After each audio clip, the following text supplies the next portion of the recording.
I hate it when they change things. Hello everyone. Today I am very happy to be joined by. Now I don't know if I got the pronunciation of your last name correctly here, but it's NJ. Is it Gallegos?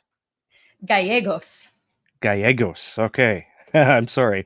Can you give yourself a quick introduction before we break some ice?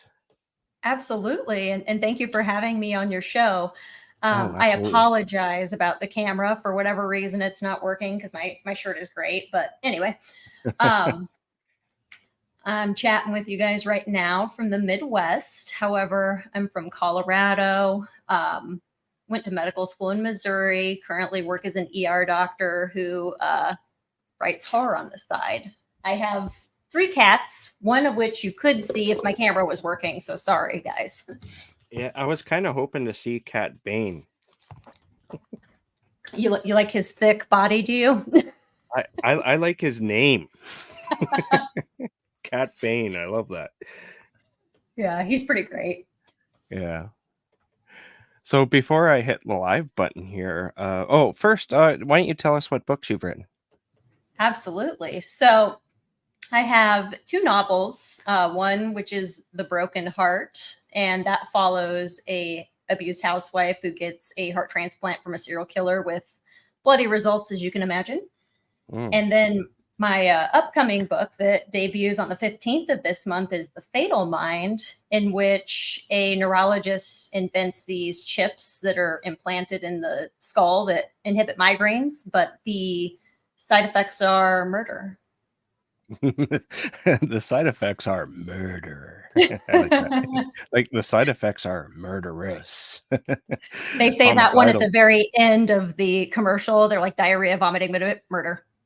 Murder. What? Wait, what? I mean, the rest of that list was pretty awful, but now homicide's on there. Yeah, it's fine. Yeah, it's all fine. Yeah, don't worry. It's only like 20% of people. That's a low number. Yeah. So we were chatting briefly before hitting the live button here about the new Terrifier movie. Um, and I thought we'd talk about that just briefly because it seemed like a fun topic, considering, especially since you're a doctor. Um, so you've seen the second Terrifiers 1 and 2, correct? Yes, yes. And what do you think of these movies? Well, to be honest, I was actually quite impressed with the first one, especially finding out that their budget was like very minimal. Mm-hmm. Um, Yeah. so with that being said, I thought that they did a pretty good job. I think if you go into these movies expecting like some sort of deep meaning, you're going to be disappointed. But if you're like into gratuitous gore and kind of, dark humor, then they're pretty good. Yeah. Well, I rewatched the second one last night because I'm planning on going seeing the third one tomorrow. And there is a bit of a story in the second one. I felt like at least the first one has absolutely no story. It's just Art the Clown stalking people and killing them. But the second one makes an attempt at some lore and a bit of a story too. Do you think that they're going to flesh that out in this third one, or because it has the same girl in it, correct? Yes, the same girl and the young guy too, the guy with the glasses, the kid. Okay. Yeah. I've heard that it depends on who you talk to. Some people say they fleshed it out a bit more, they're going more into the lore, but there's others who say there's still no story. So I don't know. I don't know. So do you like extreme horror movies like that? Is that something you go to at all? I do. Like, I wouldn't say it's probably my favorite. I mean, I guess a movie I would liken to that would be maybe Hellraiser, just because it's kind of gruesome, the chains and whatnot. But Yeah. um, I probably like psychological horror or zombies more so than like real extreme stuff. I love zombies. Like, what's your favorite type of zombie? Because there's now many different types, right? Is it like the end of the world type scenario, or is there another type of zombie you like? I do like the end of the world thing, and I think it ties into being a doctor. So even though like 2020 COVID pandemic ruined everybody's like life, I really enjoy a plague. I enjoy like hearing about infection kind of related horror. So it just Mm, kind of combines everything. But yeah, I like a fast zombie. yeah. Oh, you like the fast zombies. I do. I you know what? I don't really have a big preference, but if I did, it would be more slow because it seems more realistic. Like being a doctor, maybe you would agree, but if you could actually reanimate a body, wouldn't it come back slow and kind of clumsy? Yeah, I would think so. Although a lot of zombie kind of stuff plays with like the rage virus or Mm, rabies, that kind of thing. So I would say some of the people maybe they're not even dead technically in yeah, some movies. sort of like 28 days later, right? Yeah, yeah. Yeah. Because a shambler just doesn't terrify me like, oh, I have to speed walk to get away from the zombies. Yeah, yeah, yeah. No, I hear you on that. Like it is more scary if you have this dead thing running at you more so than the shambling one. Right. That's why I do Yeah. cardio. I'm training. I think we're all training for the zombie apocalypse in one way or another. I think you're right. So you're an ER doctor, aren't you? That's what the degree said. Yeah. My God, like okay, so I I think about this in my own life. I am nowhere near being an ER doctor or a doctor of any sort, but I imagine that your shifts, they must be very busy. You're on your feet the whole time pretty much, aren't you?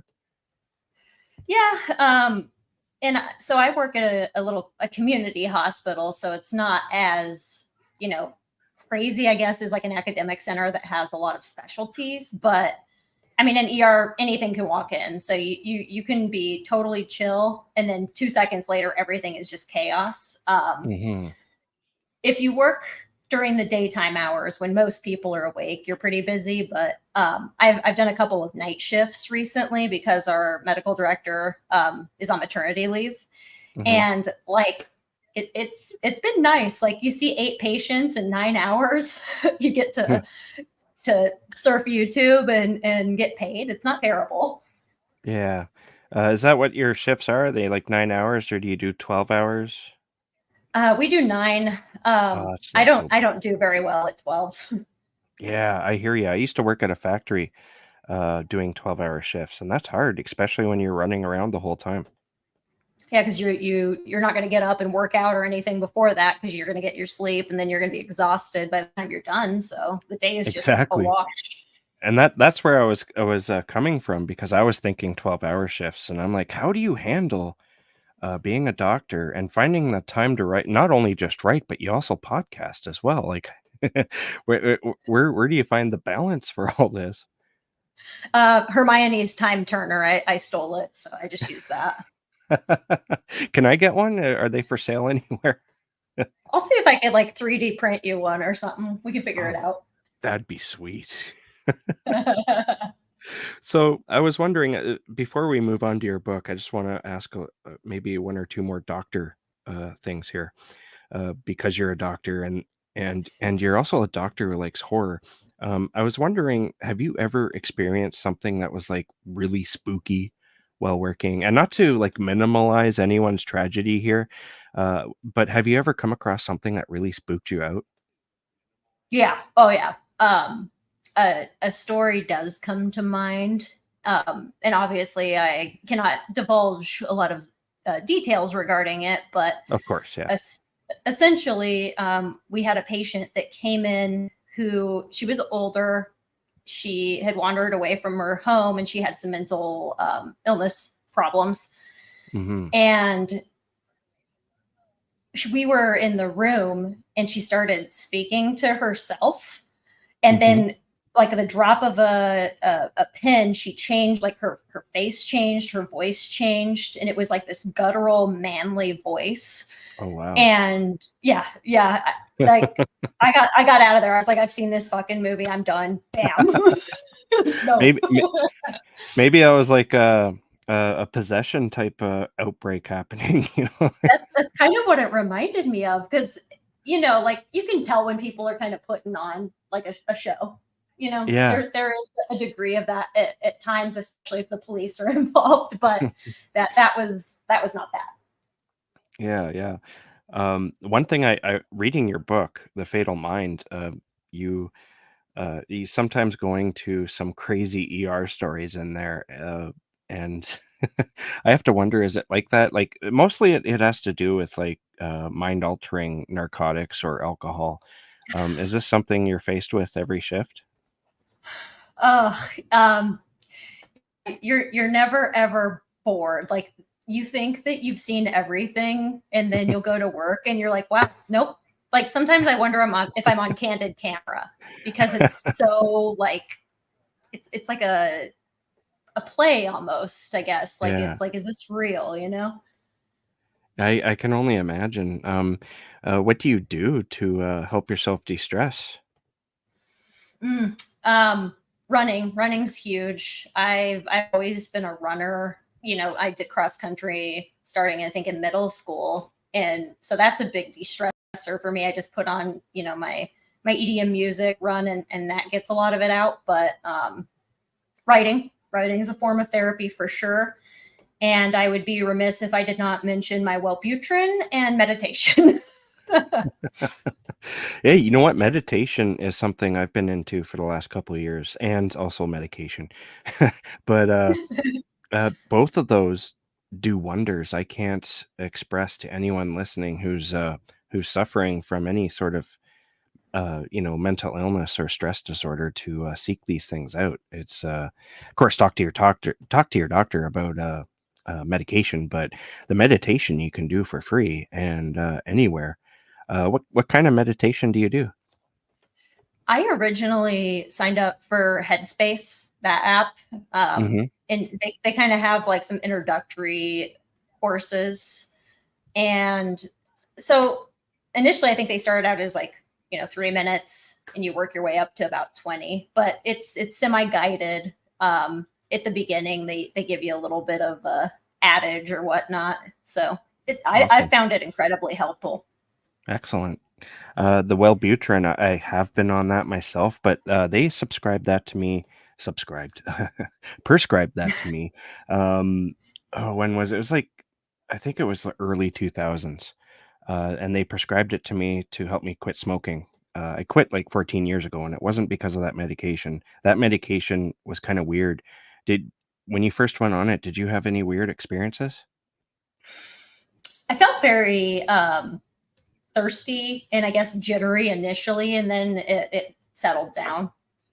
I had like What did you have? I had the weirdest dreams that were, like, very vivid and realistic and terrifying, if I'm gonna be honest. I don't remember any of them now, but they were awful, like, every night. Did you have anything like that? No, but I have noticed that if I take melatonin, sometimes I get some weird dreams like that. Interesting, interesting. Yeah. Awesome. So, you've written 2 books now, but we're here mostly to we'll talk about the first one in a little bit, but I haven't read it yet, but I'm going to because I really enjoyed your second book, The Fatal Mind.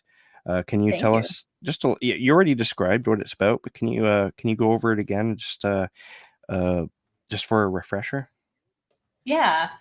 So The Fatal Mind was actually inspired by reading, I think I read like an article about people hacking into medical devices, which is another thing for you to put on your radar to worry about. But Yeah.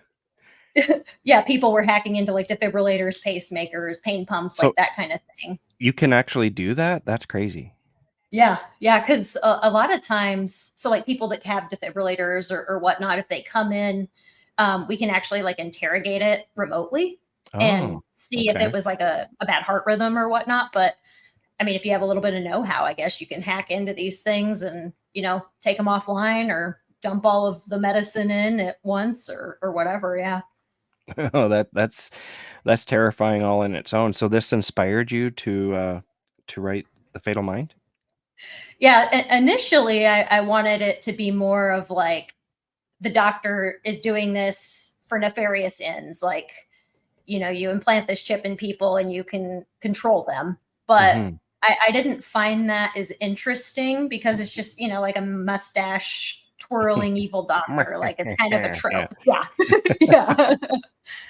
So I went a different direction in that this doctor initially conceived of this to help people with ALS because her mother suffered from that, but she found it didn't work for that, but it worked with people's migraines. Hmm. And she ends up implanting my doctor, Dr. Absinthe, who's a hot lesbian, by the way, and if anybody's interested. Um, she implants one of the chips in this former NBA superstar who he had his career ended by a traumatic brain injury and he suffers from these debilitating migraines. And, initially it seems like everything's on the up and up. However, Sean's wife, who's an ER nurse, and Dr. Absinthe start noticing that there's these personality changes and they have to kind of bound together until, fix it until it's too late, as you may see. Yes. This book was a lot of fun to read. I want to maybe go into the ALS a little bit because you went pretty deep into what it's like to have that disease. God forbid, but have you known any? It seemed almost like you knew somebody who went through it. So I don't personally, like, nobody as far as like family or friends has ever suffered from it, but in medical school you learn all of these terrible diseases and autoimmune things and whatnot. And I don't know, maybe I'm messed up, but I like play this game like which one would be the worst to have. Hmm. Well, And ALS is up there. yeah, it certainly seems that way. I can't think of too many other diseases that aren't like some form of awful cancer that would be worse, but that this one might take the cake for all of it. Yeah, yeah, it's pretty bad. And the nurse, well, I'm sorry, I'm terrible with name. I remember Dr. Absinthe, but that is such an easy and awesome, may I add, name to remember. Thank But you. what's the basketball player and his wife's name again? So Sean Sean? Gilbert is Yes. the basketball player, and then Rachel Gilbert is his Oh, wife. okay. You know Who, what? Sorry, go yeah, ahead. yeah, and they met. She actually took care of him whenever he was injured, so it was, it's very Notebook esque. Yeah, she was his nurse, right? And Yep. they kind of fell for each other. Yeah. Is that something that happens? Like, do patients, and nurses or doctors ever, have that, it's a little extra, oh, hello, touch? um, I've never personally heard of it. It's usually more so like, doctors hook up with nurses, cops hook up Mm, with nurses. It's more fraternizing than anything, but I'm sure it's happened. yeah. Well, it turns out that I did remember their name. It's funny how the brain works that way. I was like, "What's their names again?" And then we both said Sean at the same time, and then I was about to say Rachel, and it's like my brain answered for me. I was like, "Ugh." You knew what But was going on. yeah, somewhere in there it knew. But I really enjoyed the characters. All the characters had like very specific characteristics, but I think my favorite character is Dr. Absinthe. And I have to wonder, how did you come up calling her with that name? It's very, I mean, probably everybody knows what absinthe is, right? So I'm just curious. I actually came up with her first name initially, Annette? Aldea. Aldea, right? Yes. Yeah. I had a Twitter friend that had that name and I just really liked it. And I wanted something that had a little bit of, AA, that alliteration. Is alliteration the right word? I think so, Whatever. yeah. Yeah, perfect. I wasn't an English major. I don't know what the hell's going on. But I don't know. I think it just kind of came to me. And then, it has that double meaning of, you drink so much, you hallucinate. And I just think of the scene in Euro Trip when they're seeing the green fairy or whatever. Yeah. Um, she has the most interesting arch, I would say, because she doesn't seem like a bad person at all. But it's like when push comes to shove, what are you gonna do? And she answers the call. Yeah. Yeah, Yes, she does. I really enjoyed her character, but I enjoyed the other characters too. It's really interesting watching Sean go through a transformation, sort of from being uh, seemingly a really cool dude, and maybe even kind. I say maybe because we learn things about him as we go through the story, but uh, to meet him on the street, you wouldn't be afraid of him. But after the chip is implanted, there might be some issues, especially if you look at his wife a little too long. Right. So how do you approach writing characters? Actually, how do you approach writing itself? Are you a pantser or do you outline? Oh, pantser. I was one of those kids in school that like didn't have folders. I would just shove my papers in my backpack. Like I'm one of those psychopaths. I have like when I start writing, I have an idea of like what I want the story to be. Sometimes I'll have an idea of the characters, but to be honest, most of the time I just sit down and whatever happens, happens. Which Okay. I mean, sometimes I find good because like if I don't know what the hell's happening, like is the reader going to really guess what's going to happen? You know? Yeah.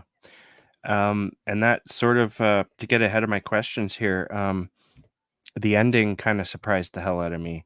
I didn't see that coming, and I think you know what I'm talking about. It involves Dr. Absinthe. Did you see that coming? Because I kind of get the feeling you didn't see that coming either until maybe until you did, but you were probably somewhere at that part of the story when it did happen. Yeah, I conceived of that part during the first draft because I just wanted to a little shock value, I guess, Hmm. and then it did just come to me, and I'm not gonna lie to you, I cackled because I was just like, oh. You cackled. I did cackle. Awesome.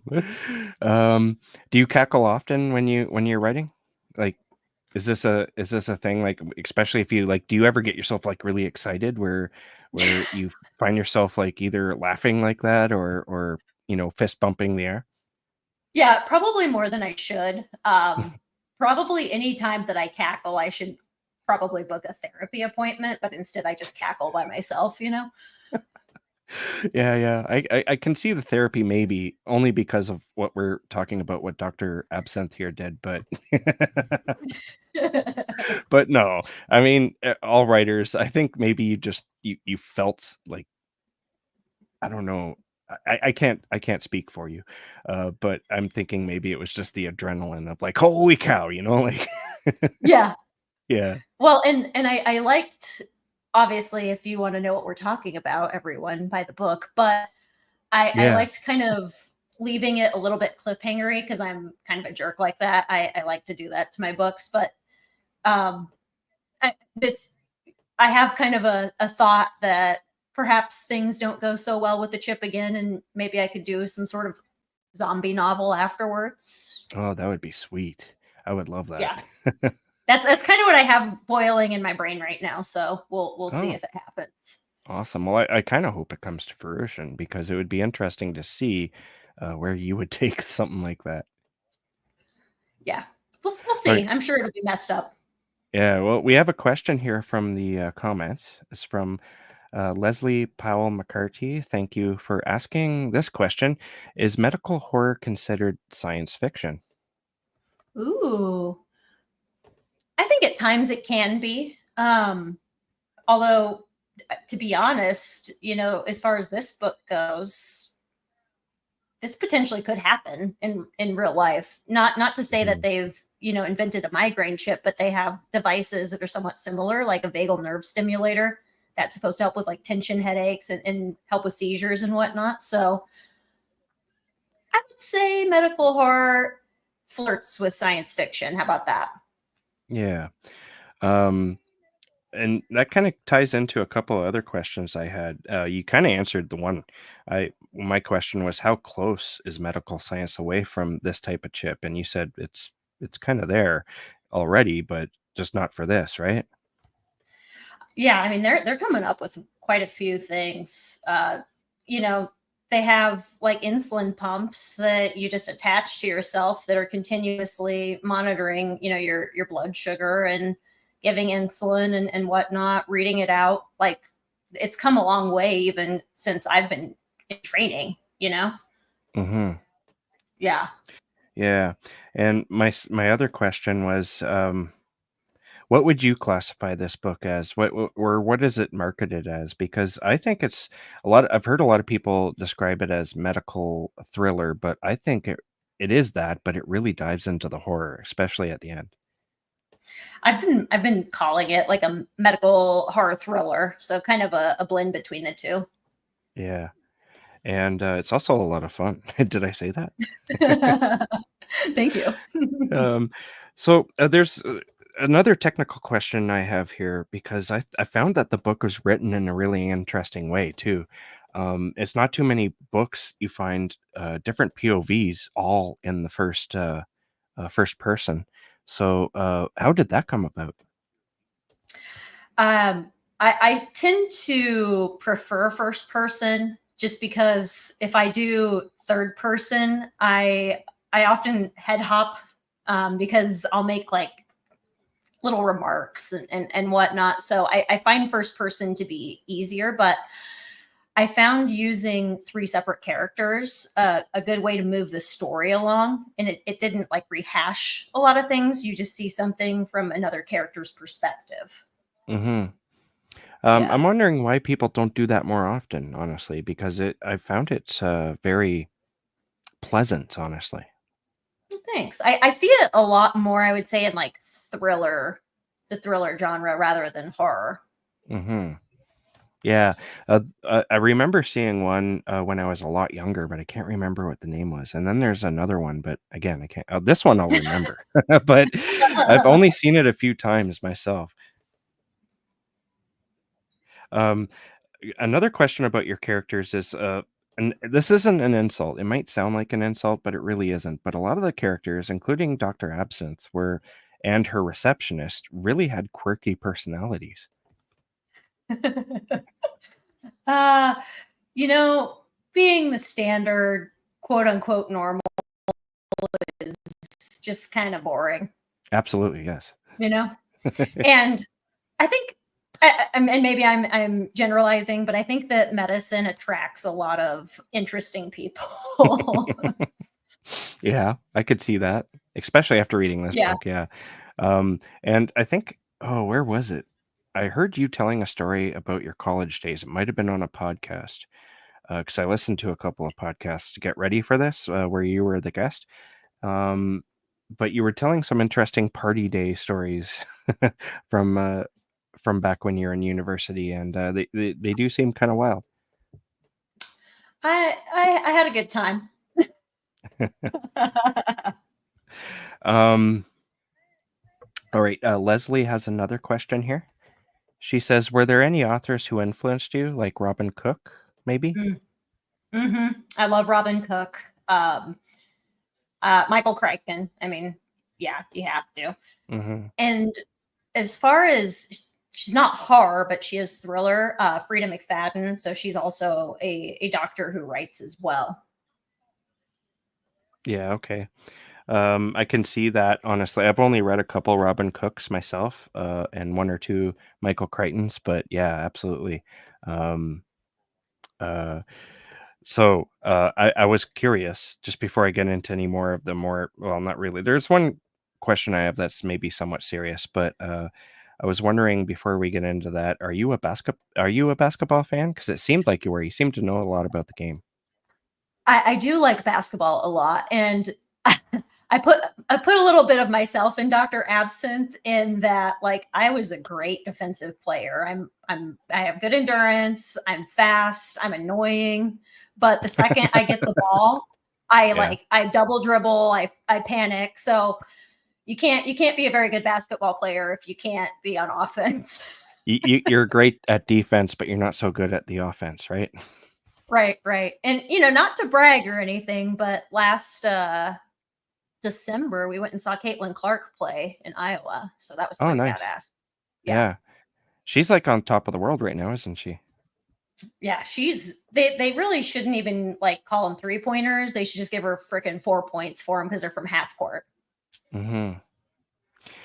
Now, getting into that more serious question I was talking about, I found that there may have been a theme here about people being reactive to their thoughts, and this kinda goes, their thoughts and emotions, and this kind of goes into the meditation thing. I was wondering if maybe that's maybe unconsciously or maybe even consciously, were you going for an idea of this being uh, how people, believe their thoughts right away once it hits and react upon them? Was there any message intended here in that regard? If there I don't think it was a conscious message necessarily, but it's something that I very much believe in. And that's honestly why I got into meditation, because coming out of, residency, you're a trainee and then now you're in attending, like you're the final stop, like the patient, you're responsible for them. And that's a lot of stress to have to deal with. You come home and I'd be thinking like, did I miss something? What's going to happen? What if this happens? And Hmm. it was pretty tough. And that's why I ended up getting into the meditation, because I couldn't stop the thoughts, which is the wrong way of looking at things. Like you're never going to stop thoughts. You just need to be able to step away from them and examine them, not react Exactly. immediately. But being a doctor, I imagine that you see a lot of reactive patients who respond immediately to what's going through their heads, Yes, definitely. You especially see that the a lot. especially when it comes to alcohol and drug abuse. I imagine Yeah, anyway. we see a lot of meth around here, Hmm. unfortunately. Yeah. Which is it's sad. We have a serious opioid issue in my area. I've known four people I've grown up with have OD'd and died on it, and it's well, they say it's a global epidemic, but it seems to be everywhere as well. Yeah. Well, you may have picked up on this when you were kind of talking about ER stories in The Fatal Mind, but there's a point where Rachel mentions that there was this drug that was tainted with rat poison. Yes, that was the So, synthetic marijuana, right? yep, that actually happened here. Oh wow. Yeah, it was probably a couple years ago. And so people are using the synthetic marijuana like spice, right? Because it doesn't show up on a drug test. Hmm. And for whatever reason, it ended up getting cut with rat poison. I don't know if they were doing it intentionally to try to cause death, or if they thought it would like give a more potent high or whatnot. But we were seeing multiple people a shift that were just bleeding from their eyes, their nose, internal bleeding. I mean, it was bad. And not to brag again, but it started in my area and then went to Chicago. Ouch, my god. That when Yeah. something like that happens, and it's not just one person, but you're seeing, like, a few of them come in, I can't imagine thinking anything else but maybe another outbreak of some sort. Is that what's going through your head when something like that happens? Yeah. Before I you figure honestly, it out, of course. yeah, I was like, is this like diet Ebola? Or is this like the first step of the zombie outbreak? Like, what are we Yeah. doing? What's going on here? This is scary. Yeah. Yeah. I can only imagine. Oh god. I don't think honestly, I do not have what it takes to be a doctor myself. I would not survive. It takes a special kind of depravity to do it, I think. All right, now, I would like to talk about your first novel, The Broken Heart. Uh, can you tell us a little bit more about what that is about? Because I wanna read it. Yeah. Yeah, it's probably my favorite just because it was, my first book, and it was a labor of love. But the Broken Heart follows a woman named Casey Phillips, who, she once had very grand dreams for her life, but she ended up kind of following the life script. She settled down with her husband Jack. They had a kid. Jack turned out to be a massive alcoholic douchebag. Her Mhm, child is like a budding Ted Bundy. He's starting to show sociopathic tendencies, and then she ends up getting pregnant again and having a daughter who is very welcome. However, she suffers from some medical conditions and ends up requiring a heart transplant. Hmm. And luckily, she does get one. However, it comes from a serial killer. Not that anybody knew that. And so she regains her health, but she starts to kind of display some new tendencies, and she decides that she needs to take her life back.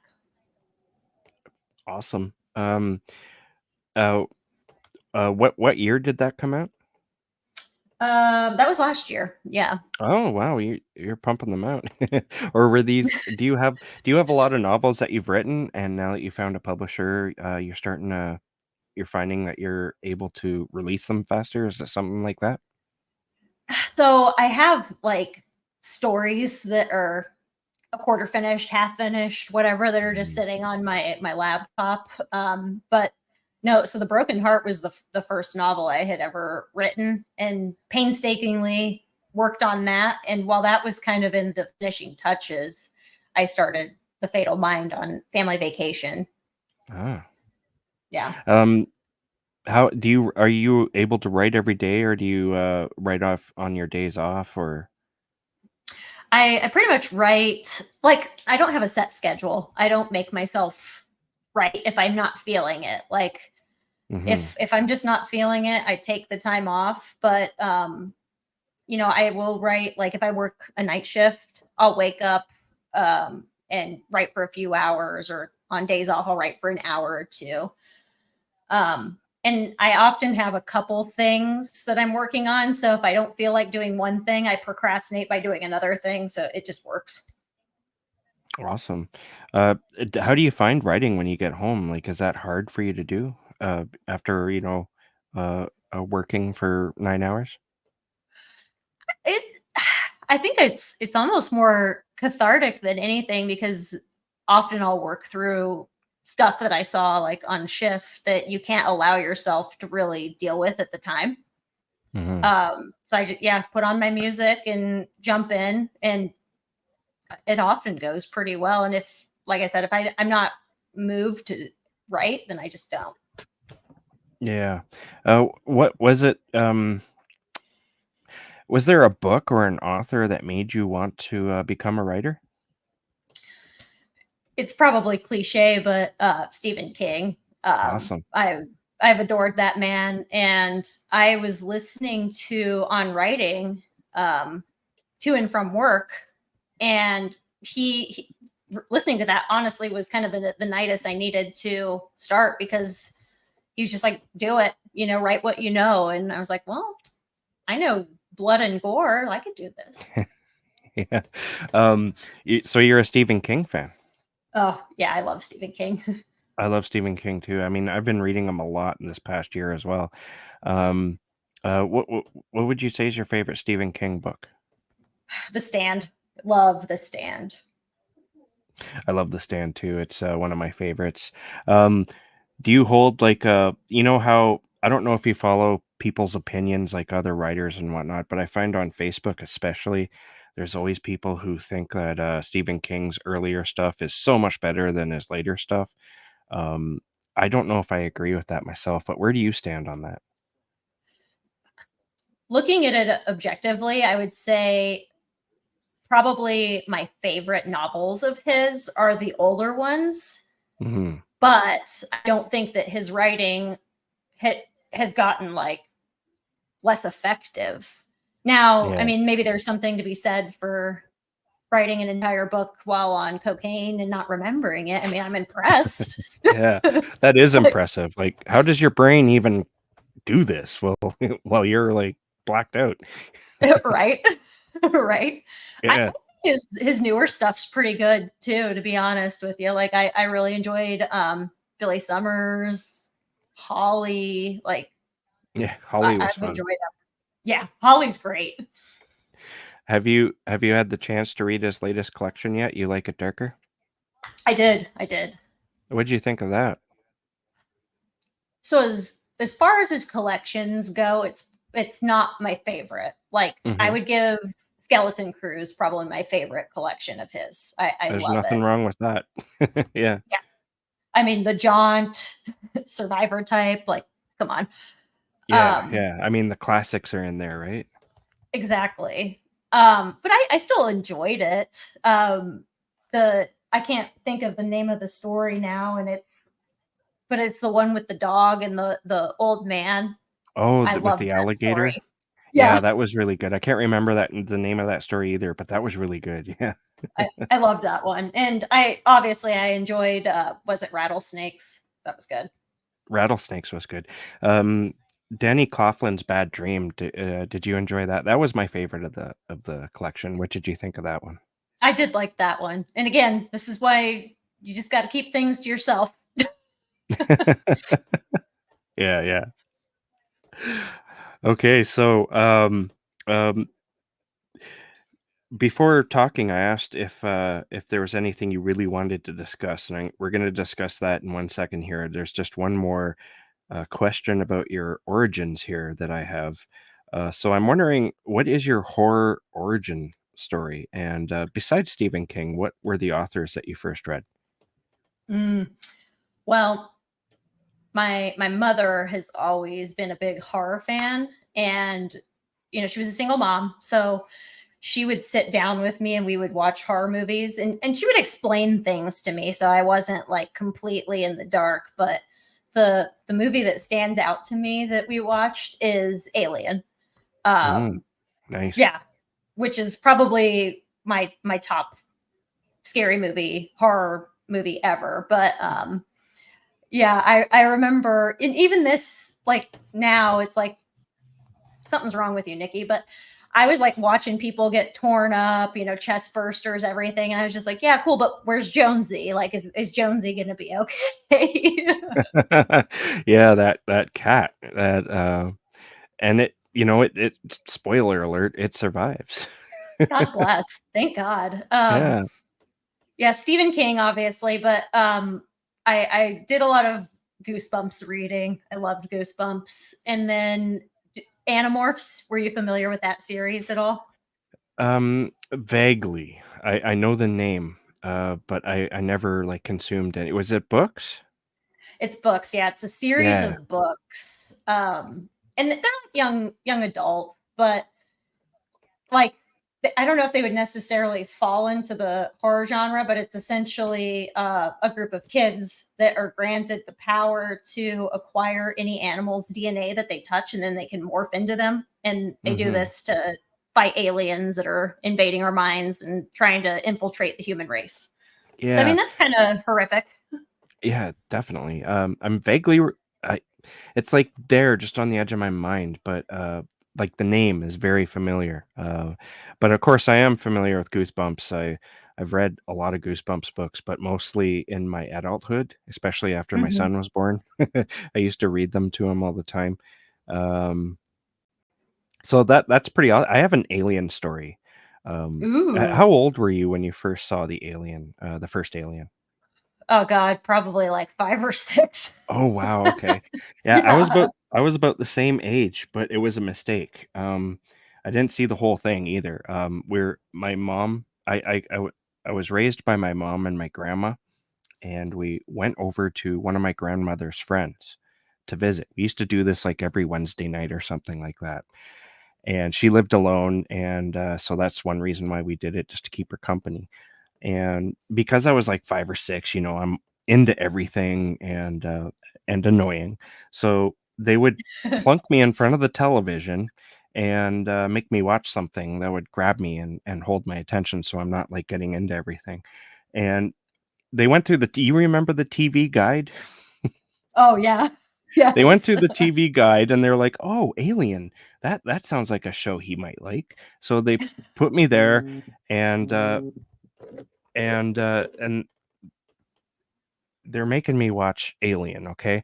And it's at the scene where, the droid, he starts to freak out and he rolls up the newspaper and he stuffs it in Ripley's mouth, and then somebody hits him with a fire extinguisher and his head pops off and he's, like, flopping around with his head hanging on a string, and I am freaking out. I am, like, crying and, freaking out, and they come in and they're like, "Oh my god, it's not the friendly little alien show we thought it was." that was my introduction to the horror genre, and, uh, I didn't watch the whole movie. Of course, they changed it after that. I was hysterical, I was crying.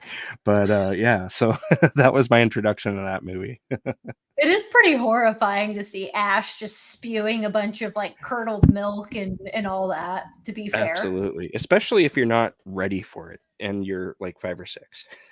Yeah, yeah. It's a bit of a heavy movie to watch as a 5 or 6 year old. Yeah. Okay, I did lie a little bit because there is one more question I wanna ask before we go into Black Mirror. I just wanna know because you podcast as well, and all the interviews I heard you on, nobody talked about your podcast, but I would like to know, what is your podcast about? Yeah, so uh ironically enough, I star or not starred because that makes me seem, really cool, but I was a guest on the podcast to promote The Broken Heart, and then I came back to talk about one of my novellas, and Max and Nathaniel, they had talked amongst themselves and they were just so charmed by my charisma and stupid jokes that they asked if I would join them as a third co-host. And I've probably been with them for 20-ish episodes, but essentially we talk anything and everything horror. We review movies, we'll have authors on, and we kind of, our format is we'll talk about their book a little bit, and then we have them pick a movie that's a little bit related to their work, and we talk about that. Max is really into demons and messed up stuff, so he's kind of our occult expert. Mhm. Nathaniel is an English teacher for high school, so he knows about like verbs and shit. I don't know. Um,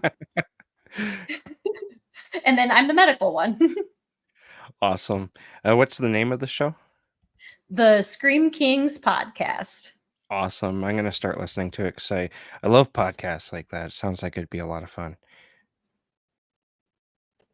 We have a Alright, good time. so as I mentioned and I kind of alluded to, I asked you a question of what you thought or at least what you wanted to talk about, and I was a little surprised by your answer. I thought maybe you'd wanna talk about, something that you've written, but you mentioned that well, I've heard that you're a big fan of Black Mirror, so I wasn't that surprised. Uh, so you're a big fan of Black Mirror, are you, like, all caught up with that show?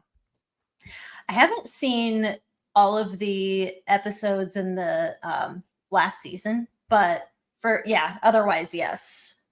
Okay. Uh, the episode you said you wanted to talk about was the entire history of you, and I was wondering, what is it about that episode that you enjoy so much? It doesn't have a particularly happy ending, so I can't say that that's why. um, I find it interesting because as humans, we keep inventing these things that are supposed to help us, add enrichment to our lives, whatnot, and you know this episode takes something that we've invented and shows how it leads to the demise of relationships and trust, everything. It's just an interesting commentary, I think. It's kinda connected to your book in a sense because it involves a chip, but this one, doesn't cure anything, it just lets you record, um, your memory, or at least what you're seeing so you can go back and look at what happened. Yeah, and that, you see, you caught that. Yeah, they both have a chip. That's why I picked it. Everyone's got, like, a chip in there. I don't know if it's only rich people. I'm assuming that it's something like that because these characters, they're, like, lawyers and whatnot. They all have a lot of I mean, their houses are very nice. They all seem to have money. Yeah. um I think that it's kind of more of a tech savvy society, I guess. Yeah, Right. that too, for sure.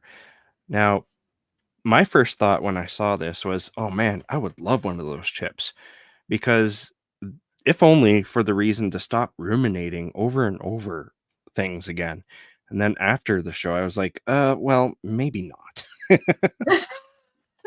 Right, because then you would actually be able to ruminate even more because you can like analyze it. You know, you can keep playing that interaction over and over and study it. Like, oh, Yes. Like this guy, the main character, to give like it's about this guy who figures out that his wife is cheating on him, and he's using not only his memory but other people's memories to he's a lawyer, I should add, and he goes into full mode while drinking heavily one night, and he figures everything out very quickly. And it just blew my mind. Not only it's sort of like Stephen King writing a 1,000-page epic while he's blacked out on cocaine and alcohol. This guy figures out the whole timeline of everything while he's, like, piss-ass drunk, and he's, like, drinking and driving and getting into car accidents and everything. But it was fascinating look into, uh, not only something like that, but the emotional side of learning about how your world isn't exactly how you thought it was. it's honestly pretty impressive that he comes up, he like does all of that because like kudos. But yeah, like the thing that kind of freaks me out about that is, you know, this grain, the chip that records everything. Like, if you're in a relationship and you both have that, like, there's not trust, you know, like there's no just implicit trust because you can just like, well, prove it, show me, do this, you know? Yeah. And I think that that kind of would sully a relationship a little bit, doesn't have a good foundation, maybe. For sure, because you can tell he'd been there before, because there's that one point, the first time he starts accusing her of stuff, and he's asking all those questions after they get home that night. He starts grilling her about this guy that they saw that was at the party they were at, and, uh and so she storms off, kinda pissed off at him, and he goes into their room, like, 5 minutes later saying, "Sorry, you know how sometimes I get a little, weird about things." But this is again that issue, even though he's right the whole time, not to spoil anything, but, even though he's right the whole time, this really goes into that idea of reacting upon your thoughts, whether they're real or not. Like, uh, being reactive to your thoughts can make the situation so much worse. Absolutely. And it, you know, we were kind of talking about this earlier, like we both do meditation and whatnot. If we had a society like this where everything's recorded, you can play it back, like, are you ever truly living in the present, Yeah. you know? Yeah, exactly. Like, if that guy meditated instead of drinking, the whole thing might not have, panned out the way it did. Um, but I like the end where he kinda tears the thing out of his skull. That was kinda neat. Yeah, I like that too because then it goes dark. And you earlier, so there was that one girl that went home with Jonas, the guy that his wife is cheating on him with, and she does not have a grain. And they imply that people are, you know, cutting these out of people and accessing the memories and whatnot. But one of the things that can happen when you do that is that you can go blind. So, you know, him ripping that out and then it goes black, you're wondering, did he go Did he blind? go Is it blind? just Yeah. the end of the episode? Like, what's going on?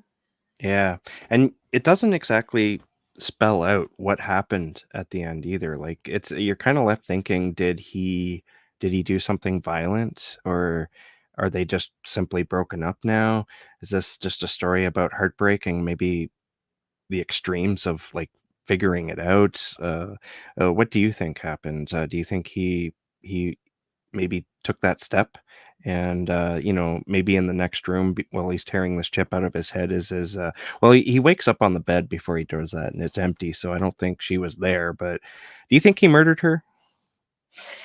I think she left, but I'll be honest, I didn't even consider the murder aspect. So now that I have that, because you know they imply that his daughter may not even be his daughter, I could see Hmm. if he proves that to himself, like that he could just absolutely lose it and snap, you know? Yeah, that's what made me think of that because he seemed to escalate the situation more and more, even though you could kind of tell he didn't necessarily want to, but he couldn't stop himself. And so you have to wonder just how far those emotions went, but they didn't show that. And like I said, there was no evidence of it, but you still kind of wonder. I honestly, I assumed that she left as well. Yeah, Yeah. that's a good thought. Now, if you want a happy, like probably the only episode with a happy ending, you need to watch San Junipero. San Junipero? Yeah. I'm gonna write that down. Is that in the same It's literally, season or? I think so. No. So Entire History of You's the first season, and I think San Junipero's the third. Okay. And it's the first time I watched it, I bawled my eyes out, but it has a happy ending, so you can go into it and not feel terrible about yourself. Yeah, I remember emailing you after watching this episode, and I said it left me feeling unsettled, and the reason for that was the intense emotions. You could almost feel what he was feel I think the director and the writer really helped you feel his paranoia and his hurt as he figured everything out, and that's what left me feeling uneasy because you almost empathically feel that emotion. At least I did. Did you Oh, experience this something similar? yeah, and that's probably why I've rewatched this one so many times because it's like a character study in devastation Mhm. almost, you know. Absolutely, yeah. It's interesting to just see how things crumble Yeah, so quickly. absolutely. Now, what is San Junipero is because I'm terrible with names. It's very possible that I've seen it because I think the 3rd season is one of the seasons where I've seen them all, so I might have seen this one. It's so these two women meet in this, like, it's fictional, but it's like a virtual reality town called San Junipero, and it's just, it's a party, it's a dance club, there's all this fun stuff, but essentially there's this big mainframe where people are uploaded after they die, like their consciousness is, so you continue to exist in this world, or people plug into this that are like terminally ill, like people that are paralyzed or they have dementia or whatnot, and they get a certain amount of time a week to do it. Mhm. And so these two women meet in this world and they fall in love and Oh, whatnot. I think that's one of my favorite episodes. Is that the one where, the one woman, her love for the other woman remains, but the other one met, like, her husband and now has a family, and she's not willing to continue the relationship, so the other woman is left heartbroken. Is that the one I'm thinking of? Is that right? Yeah, and then they end up finding each other again, and it all turns out fine. Yes. You know what? That's one of my favorites too. I haven't seen it in a couple years, but that one, like, I think it had me weeping, Yeah, honestly.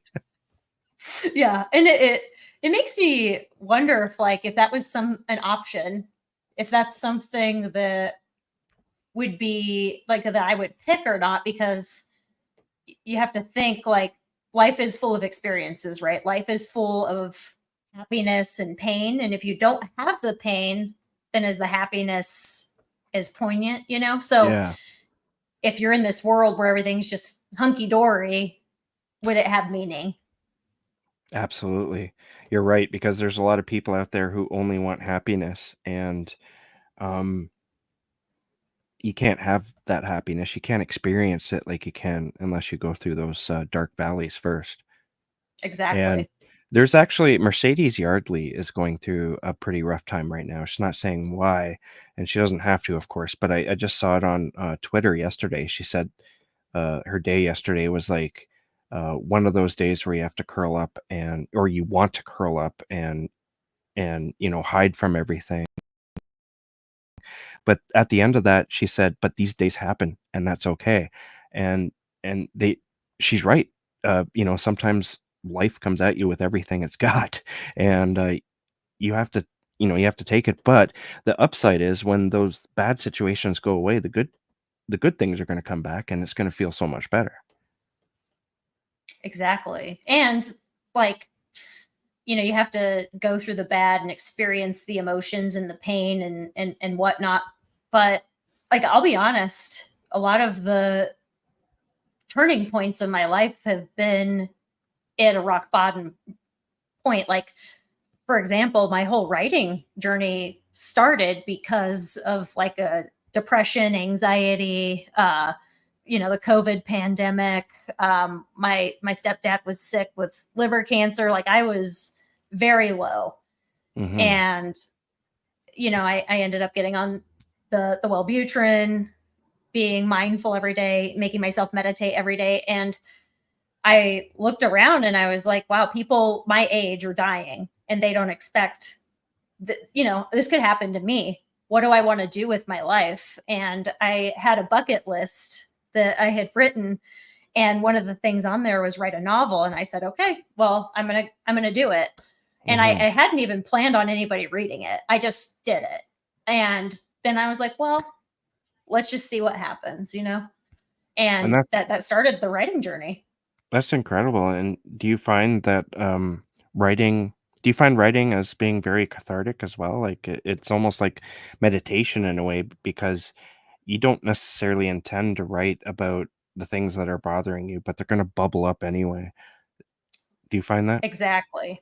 Yeah, I do. And like, art is extremely important. Like, a lot of people, I think, kind of poo poo it. Like, Mhm. oh, why don't you get a real job? Why don't you do this or whatnot? But like, artists, we're working through our own shit and Mhm. making something to hopefully share with somebody else that's maybe at a vulnerable point or that can relate. And I honestly think that's kind of the meaning of life, is just sharing of yourself and making the world a little bit better in your own way.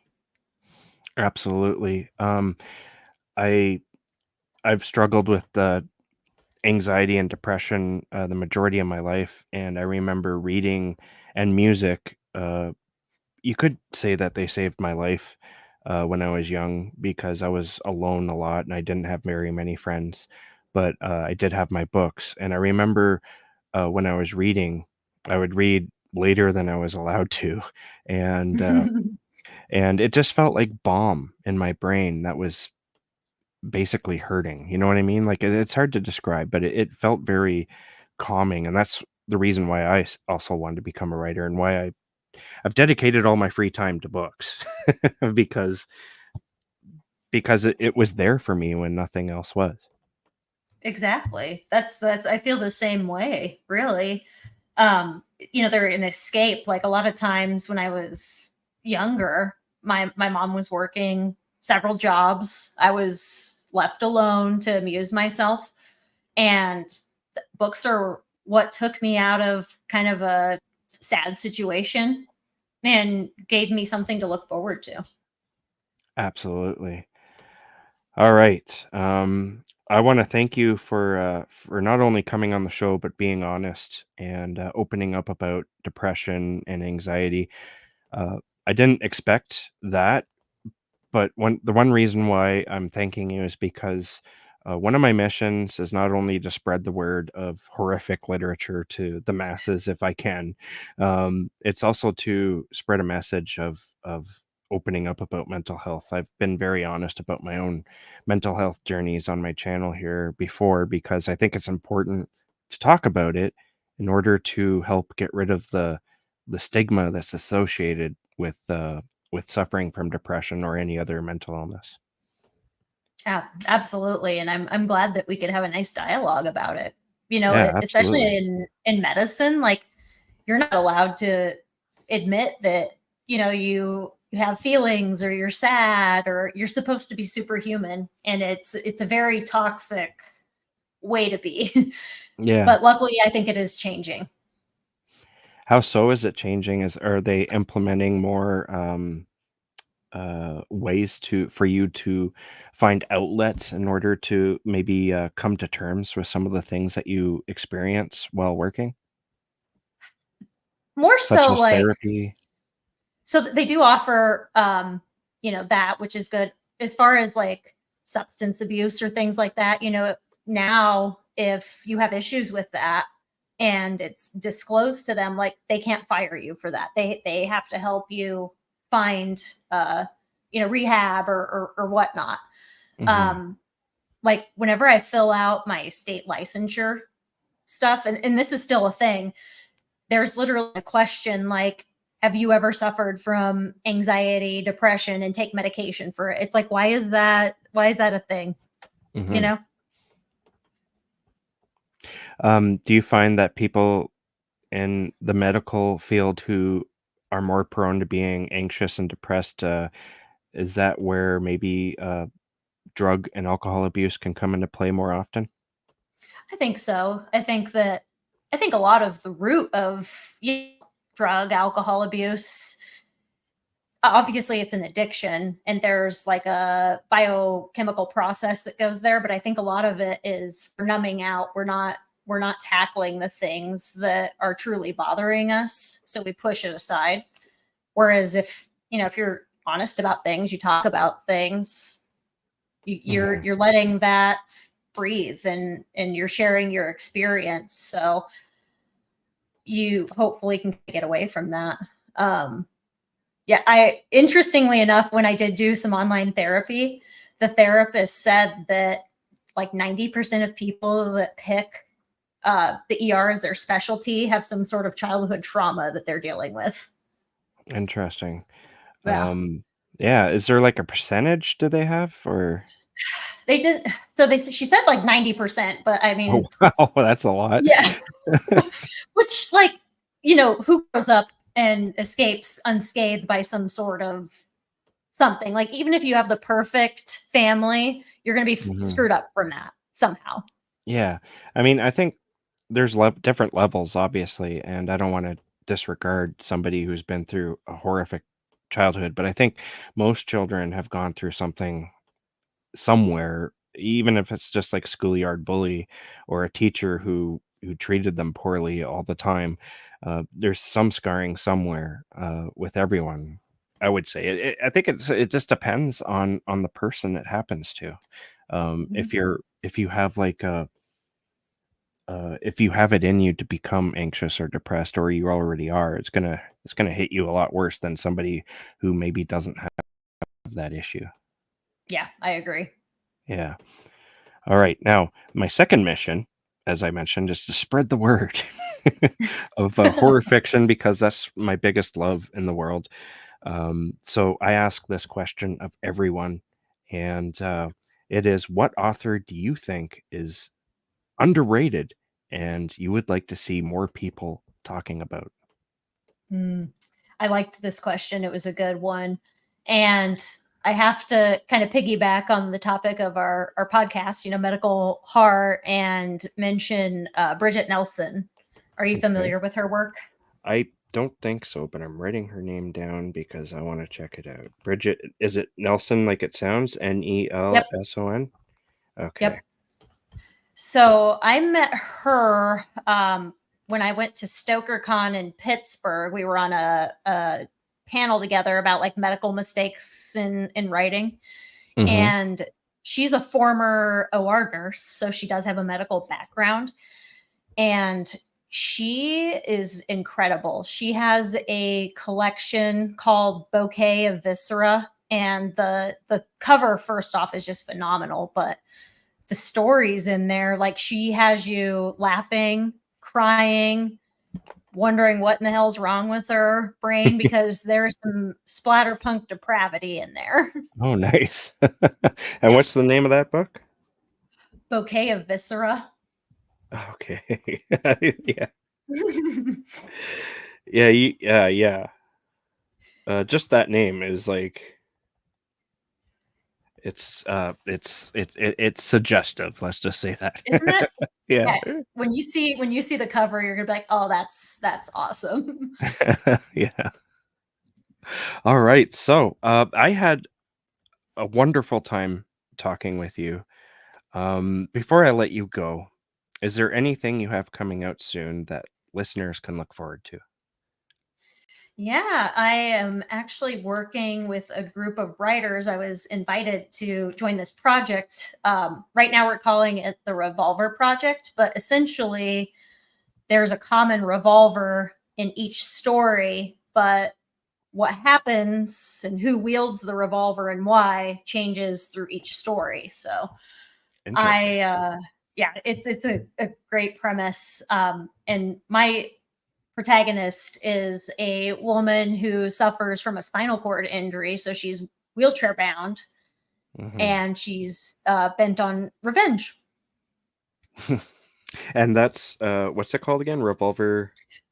The Revolver Project. We don't have a formal name yet. We're doing that, but we've all completed our first drafts, and we're getting things going. All right, that sounds awesome. I guess you don't have like an idea of a release date or anything for that. Not for that one, no. I'm also doing a short story for the Winding Roads publications anthology. So that's my publishing house that I'm with. Cool. All right. So, anytime you have something coming out, you're more than welcome to come back if you want. I would love that. All right. So, where can people find you online? I'm most active on Twitter. No, I will not call it X. It's Twitter at. Yeah, me too. I mean, Elon Musk disowned his, child and Yeah, won't call that's them their awful, names. right? So Like, God. I'm going to call it Twitter. Get wrecked, Elon. Yeah. Um, so there I am at Dr. Spooky _ER. My personal website is njgallegos.com, and that's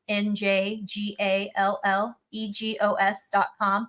And there you can find links to my works. I have a shop. So if you would like to order signed copies of books, that's there. I also dabble in some art. So I have some horror Pokemon stickers, like, Squirtle with a Jason mask. So go there, order some stuff. That sounds awesome. Yeah. And then obviously, if you would like to listen to my podcasts, it's the Scream Kings podcast, anywhere you get your podcasts. All right. Well, I want to thank you for coming on again, and I want to thank everyone who showed up and who will show up in the future. Most people come in the future. So thank you for everyone who listens. And thanks to you again, NJ. Thanks for having me on. I had a great time. Me too. Okay.